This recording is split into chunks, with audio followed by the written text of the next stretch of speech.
au moment de Noël.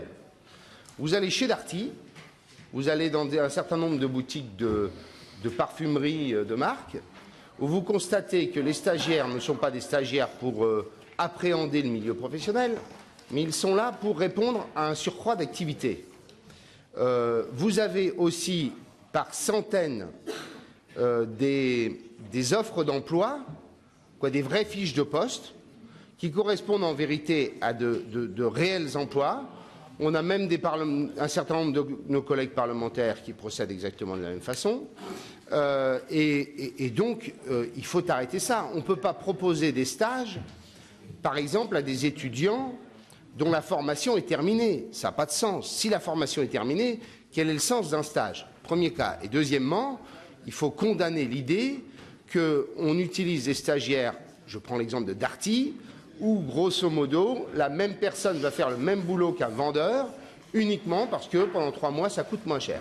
Nous voterons l'amendement de monsieur Morin et de monsieur Vercamer, parce qu'effectivement, un stage ne peut pas répondre à un surcroît d'activité. Je suis d'accord avec vous sur le fond et je souhaiterais même aller plus loin que ce que vous souhaitez, mais simplement, je pense qu'on ne peut pas aborder ici, par ce bout-là, la chose. Mais doutez bien que je n'ai pas de désaccord avec vous là-dessus. Donc avis défavorable temporaire. Et c'est simplement sur la réponse, c'est la réponse de monsieur le rapporteur. Il est d'accord avec nous. Vous êtes d'accord avec cet amendement. Vous savez bien que le stagiaire ne peut pas être une variable d'ajustement dans une entreprise quand ça va bien. Le stagiaire, c'est un stage. Vous êtes d'accord avec nous. Pourquoi reporter cet amendement? Il peut fort bien être inscrit dans cet article de loi. Ce serait tout à fait logique. Je suis sûr que vous avez envie de la voter d'ailleurs. Ça se voit.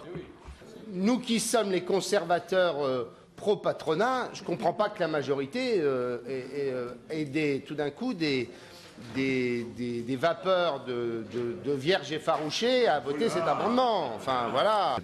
Je ne voterai pas cet amendement parce que, d'abord, il n'est pas dans la l'ANI. Je pense que c'est un vrai sujet, mais c'est un sujet qui ne peut pas être traité comme ça en 3 minutes. Qu'il y ait une zone de flou entre les stages étudiants et les jobs à temps très partiel ou à temps très réduit, c'est sûr. Très concrètement, Monsieur le Président, bon, c'est vrai qu'il faut rester logique, mais c'est vrai que sur un amendement comme celui-là, là où il est placé, ça correspond quand même à ce que nous défendons, nous, au niveau du groupe écolo depuis un moment. C'est effectivement une demande des représentants des stagiaires pour éviter l'effet d'aubaine. J'aurais tendance à soutenir l'amendement. Nous passons au vote, donc, pour l'amendement 85. Qui est pour? Qui est contre? Égalité, l'amendement 85 est rejeté.